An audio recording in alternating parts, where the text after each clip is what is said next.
Boy, do I have a treat for you guys today. Car enthusiasts in Japan have access to some of the smallest, cutest, most affordable cars in the world. They are called Kei cars, and I drove my first one on Halloween in Japan, the Nissan Sakura EV Kei car. It's cute, it's fun, slow as hell, but just like the packaging, the engineering is really incredible in Kei cars. And who would have expected out of anyone, maybe the last person on earth that I would expect to okay Kei cars in America, the president himself, Donald J. Trump, seemingly just gave the green light for Kei cars. We're going to, well, listen to what he had to say from the horse's mouth. And it's just, there's so much irony in this whole announcement that we're just going to run with it today. We're going to have fun. Grab your popcorn, your snacks and drinks. I don't want to get too political. It's too late, though. You have to keep in mind that what you see in the background, you have Jim Farley, CEO from Ford. You have a bunch of dealers and CEOs from the automobile world here in the United States, mainly from the big three, right? This whole meeting was supposed to, hey, make cars easier to produce for, yes, the American automakers, but of course, all the other automakers like the Germans and the Koreans, the Japanese car brands that make cars in the United States, make it easier and cheaper for them to make cars more affordable for Americans by reducing fuel economy standards. And well, that's great. I guess. People, if you want a fuel efficient car, it's not like they're going to go away. You can still buy them. One of my big hangups before we get into this Kei car announcement, and it's so entertaining. Anyways, one of my big hangups is tailpipe emissions seemingly are out of the window. And I can't tell you how much that I choke on diesel from modified trucks or dump trucks. I know trucks have different standards. It's a big tangled mess for tailpipe regulations, but that I'm not sure. So I'm not sold on that idea to get rid of it. But I don't want to talk too much about that and bore you guys with all the incentives that the manufacturers had to post for EVs to make them sell, made everything else more expensive at an accelerating rate. So I'm happy about that. I want EVs to stick around. I want choice. I want EVs. I want hybrids. I want Kei cars. I want more affordable cars more than anything. If it's an EV, great. I just want. I'm almost 40, not quite. Holding on for a few more years, but I still have not been able to purchase a brand new car in my lifetime. All right, and my parents, I would say I'm much better off than they were at this stage in life where I'm at. And I remember them telling me stories about, hey, we bought this new car, that new car. Cars were like $2,000 in the 60s and 70s, right? Now they're $50,000. And very few people, unless you're very well off, unless you have no problem having an 84-month loan term, if you're not very well off, it's very difficult to buy a new car. And this was out of left field. I haven't listened to it. I had to look how long this video is, by the way. This video is an hour and a half. I had to scrub through this. All right, a lot of his ramblings, all these people talking, I had to scrub through it to be able to find him talking about Kei cars because it's setting like all the car websites, all the news scoop sites, it's setting it ablaze. All right, so here's what, like Jim Farley just got done talking. All right, which Ford's fortune is built on massive trucks.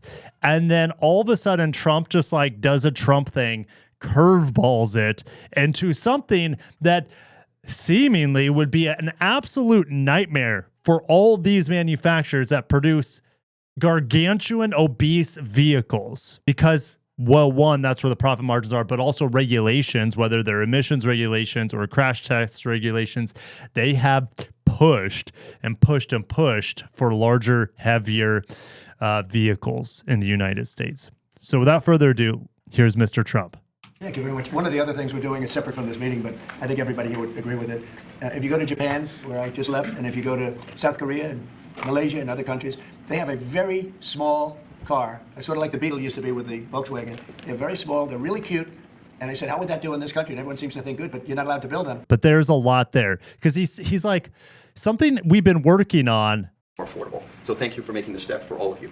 Thank you very much. One of the other things we're doing is separate from separate from what they're talking about here. So behind curtains, Trump's been trying to get K cars into America in front of the biggest car manufacturers, not like in terms of volume, but the largest, the car manufacturers that produce the absolute freakishly huge vehicles. He drops this nugget in front of them. And he says, I think we all would agree here. It's like, no, they just want to make their massive cars cheaper, all right, and have better profit margins and be able to sell more massive vehicles, because that's the only thing, I wouldn't say the only thing, but that's what American manufacturers are good at. Go drive a Suburban. It's amazing, right? But it is also a bus that weighs a gajillion pounds and gets about 15 miles to the gallon. All right, back to Trump here. From this meeting, but I think everybody here would agree with it. No one's going to If you agree go to Japan, from that where I meeting. just left, and if you go to South Korea and Malaysia and other countries, they have a very small car. It's sort of like the Beetle used to be with the Volkswagen. They're very small. They're really cute. And I said, how would that do in this country? And everyone seems to think good, but you're not allowed to build them. And I've authorized the secretary to immediately approve the production of those cars. So you'll be able to buy. They really are. They're actually some of. Do you see how nervous some of those guys in the background? They're shuffling. They're not on camera, but they started shuffling because he's like, this is not what we agreed. You agreed to make it easier to sell fat, heavy, and fuel inefficient vehicles. And now you just said, hey, you're going to allow K cars to be made and sold in America? Some of them are really beautiful, actually. If you take a look, Honda, some of the Japanese companies do a beautiful job. But we're not allowed to make them in this country, and I think you're going to do very well with those cars. So we're going to approve those cars. Would you like to say something about that? Well, no, just that he never stops working, so even when he's on Asian time, he's calling me at midnight in the States. But he gave me the directive to clear the regulations on this, to which we have. And so if Toyota or any other company wants to make smaller, more affordable cars, fuel efficient, we have cleared the deck so they can make them in America and sell them in America. What? That is crazy. Okay, so I've been reading a lot of websites that are kind of like regurgitating this. Every day I wake up in an alternate reality.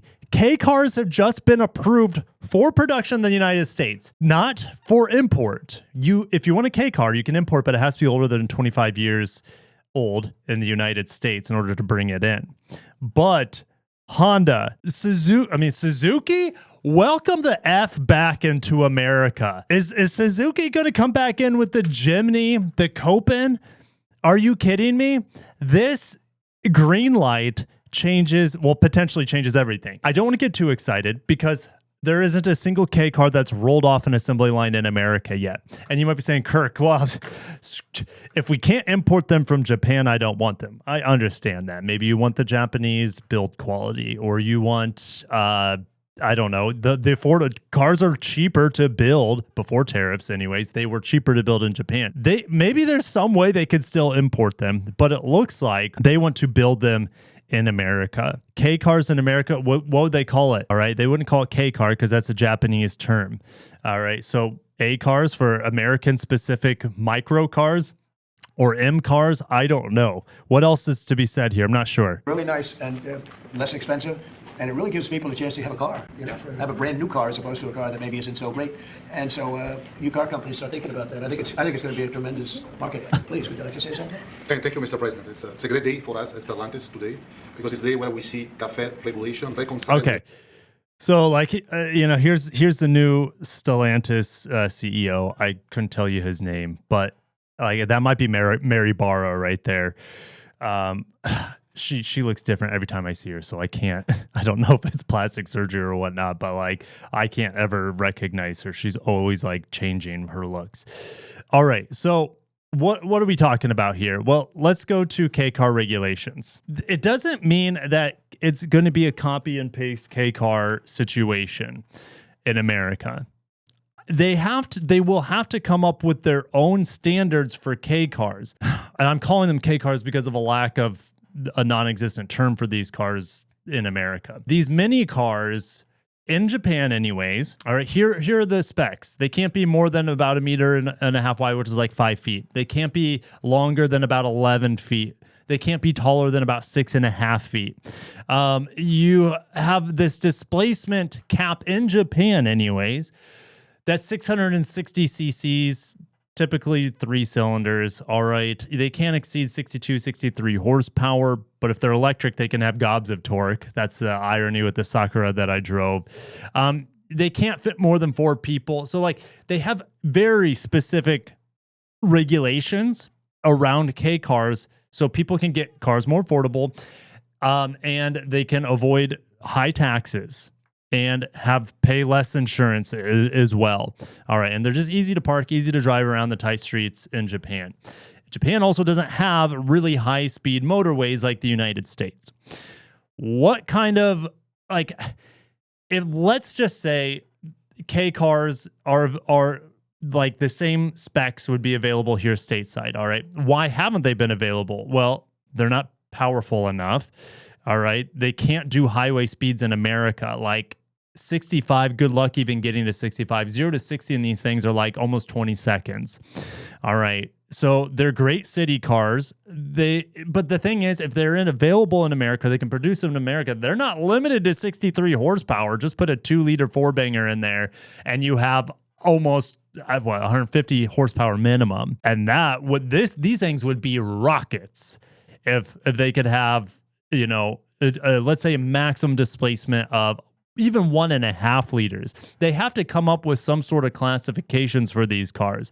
All right. I think in America, but I'm also not a big fan of, forcing everyone to, like, the whole point of this Trump thing, all right, is to reduce regulation so it's easier for manufacturers to make cars. I get it.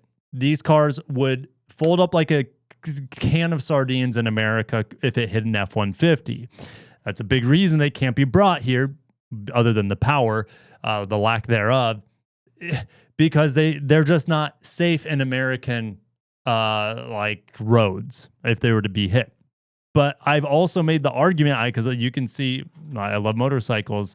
You can see my Kawasaki back there. It's like, okay, well, also, by the way, if I can ride alongside of a 9 million pound F-350 dually blowing diesel on me on my motorcycle without a helmet, which I wear a helmet, don't worry, but you don't have to even wear gear on a motorcycle in most states. So if people want the ability to just have transportation, reliable, affordable, guys, 100 miles per gallon is like what you would see in something like a K car. All right. So if you're able to, and ensure these things would be cheap, right? They don't cost much. So if you're able to have the choice of riding a motorcycle in America, which is extraordinarily dangerous compared to a normal car, why can't I buy a smaller car that a K car is infinitely more safe in theory than a motorcycle, but motorcycles are allowed with no helmet laws in a lot of states. So why can't smaller, more affordable cars be allowed here? Is this because of the crash test regulations that have just mounted over the decades, mounted and made cars bigger, heavier, bigger, heavier, bigger, heavier? All right. And now it seems like the floodgates have opened, not necessarily for K cars to come into America. That would be amazing. And they would have to go from right-hand drive to left-hand drive. I get that. But if they can be produced in America, that is fascinating. And this is what people, like, a lot of people don't need to drive on the interstate. A lot of people don't. They just need a city car. How many Americans would pick this? I don't know. It's not going to be a huge part of the market unless it takes off. Let's say these things are 5-10% of the market, but let's say you can buy a car for 15 grand, 12 to 15 grand. Okay. Let me look up what the average price of a K car is. Let me find my mouse. New K cars start about $8,000 to $13,000 US. Obviously they would be more expensive here. Let's just say it would be $12,000 to $18,000. It's still way more affordable than, what's the cheapest car you can get in America right now? Versa, 364 of these available in my area, 20 grand. So the cheapest car you can get in America, oh my gosh, well wait, what is that thing? That's a new 25 model down to 13 grand, 14 grand. Okay. This is better than most K cars. It's not very space efficient, but I didn't realize you can get Versas right now for $15K. But wouldn't it be better if you could get a K car with sliding doors, minivan for $12K? Fascinating. And they would be built in America. The Versa excuse me, is built down in Mexico. And Mexico long-term production is still up in the air with tariffs. So keep that in mind. Like the North American agreement, it used to be NAFTA, now it's USMCA. That's like set to expire in a year, and they don't know what they're going to do with it. All right. That's just crazy. But hey, you can still buy a Versa here for dirt cheap, 25% off, 15 grand, sometimes less. That's just crazy. I didn't realize that's a reality we live in. Okay. Versa, I want to see Versa. Versa has like 100 horsepower, right? Like 111, 110, 122. All right. That's all. Put that in a small, have more small cars available. There's my colleague Alex Dykes from Alex on Auto Buyer's Guide. But isn't that crazy that K cars now seemingly are going to be, well, have an American equivalent? What are some of the K cars that I'd like to see in America? Well, N1 and all the Honda, every single Honda, like N-Wagon, Step Wagon, all that stuff. Like, I know Step Wagon is technically not a K car, but let's go. Honda K cars. Okay, obviously they got the Prelude there a little bit before we did. All right, here we are. You got the N-Van. Stupid cute. Honda makes some of the cutest K cars. Go figure. The N1E. Oh, these are the electric ones, which are very expensive and I don't think are worth it. But anyways, you got the N-Van, the N-Box, the N-Wagon, the N1, the Fit. It would be great to have the Fit back in America. I think you guys would agree with that. But they couldn't, it just made no sense due to them having to like change the car in order to meet our safety regulations here. I want the Step Wagon. I know it's not a K car, but if we're allowed to make smaller, more affordable cars, give me a Step Wagon, give me a Freed, give me the Vezel, give me all these Hondas that we don't get in America. We don't get the WRV either. All right. It just literally opens the floodgates of possibilities. Now, Daihatsu really only makes K cars. Daihatsu, don't get me wrong, like Mazda, Subaru, Nissan, they all make K cars too. I'm not going to go down that rabbit hole. Suzuki is the biggest K car seller, I think, in Japan. Them or Honda, I think. So let's go ahead and get into Daihatsu, though. Daihatsu has a ton of little tiny cars. The Copen. Boom. I want that. You have the Taft. I remember seeing a Taft over there a couple of years ago. It's not very common, at least from what I see. Look at like the mini microbus. It looks like a miniature Volkswagen microbus. Gorgeous. The Hijet van and the Hijet trucks. You can import those, but they're really old, 25 plus years old. You have the Daihatsu Rocky, the Thor as well. Now Toyota has derivatives of these with Toyota badges too. Okay, Daihatsu Move. Now, Trump's like, the Japanese automakers like Honda, they do a great job making these small cars. And he looks at the American automakers behind him. He's like, well, you guys could do this too. Forget about it. The Ford, Chevy, Stellantis, they know, well, Stellantis has some success, I would say, making really small cars, of course, throughout all their small brands in Europe. But building them here would be tough for them, I think. All right. But anyways, no one can make a small car as well as like the Japanese automakers. They've been doing it for so long. Korean, like, what's that small Korean car that we don't get here? The Inster. I think it's called the Inster. Yeah, I would love to have I know it's electric, but it's super cute. I saw it at the Japan Mobility Show, modified version. But this would allow Suzuki to potentially come into the market. Why not be sold at Toyota dealerships? Like, let's be real. Suzuki is partially owned by Toyota. Suzuki's dealers all left town. How about Toyota sells Suzuki at Toyota dealerships and like have that end of the market? They used to have Scion to kind of be that end of the market. Then those cars, well, they didn't sell well. They didn't market it well. Lots of issues with Scion. But look at all these amazing Suzukis like the Jimny. The Jimny comes in. I don't need the Land Cruiser FJ. All right. I don't need it. I got the Jimny. All right. I know the Land Cruiser FJ is much bigger and it has way more power, etc. But like, Suzuki starts like Toyota and Suzuki build a new plant and start building Suzukis. I mean, I don't know. Like, this is literally like a Christmas gift to my speculative car brain. You have endless possibilities, especially from the Japanese automakers, because that is their specialty, making efficient, space efficient, design efficient, cutesy, affordable, and fun small cars. Except now all the Japanese cars we get in America are really only tailored for the American market. Except for, like the Corolla is very international. The Prius is pretty international. You guys know what I mean. But for the most part, they're all huge. We don't get any small Toyotas. All right. You guys might be saying, Kirk, where's the S660? I don't know why the S660 didn't come in the Honda lineup here. All right. The Prelude's there, but the S660, maybe it's not being produced anymore. I'm not quite sure. So I got to shut it down there because nothing that I can say at this point is going to change the reality of right now, which means the reality right now is like, this is just a green light.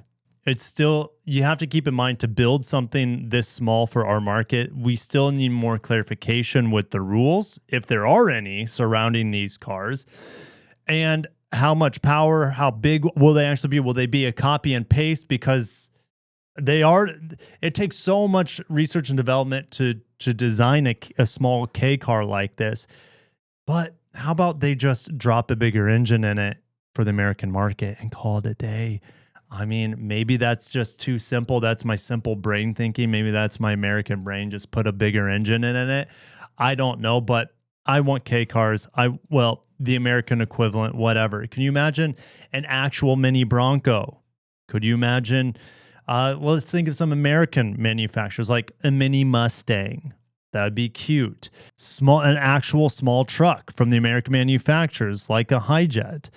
Or like a Honda Acti, for example. Like, the sky's the limit now. Like, the emissions, I have my own issues with. I'm a little leery about just getting rid of emissions regulations. Yes, it will make cars cheaper, but I don't want to be choking on fumes all day long. You have that, but you also, like, reducing fuel economy standards is good, because none of these manufacturers will be forced to build EVs like they were being forced to, essentially. So anyways, fascinating times. Thank you guys for watching.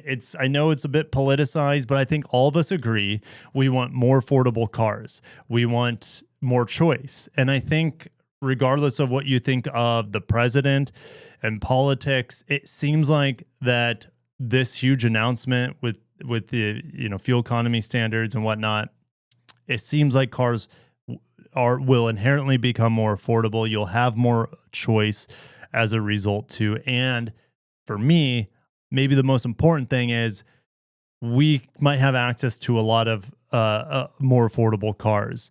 All right, for people that can't afford a $50,000 car. I know that's the average, but if you look at, pretty much if you want a crossover right now, you're spending $30K. There are exceptions, like the Kicks, for example. You can get a Kicks for $25K. You can get a Versa for $15K, apparently.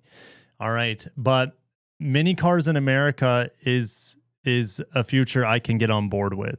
Thank you guys for watching. If you missed my driving impressions of the Nissan Sakura over in Japan, south of Yokohama, in that area, check out my video that I just recorded and posted recently. So thank you guys.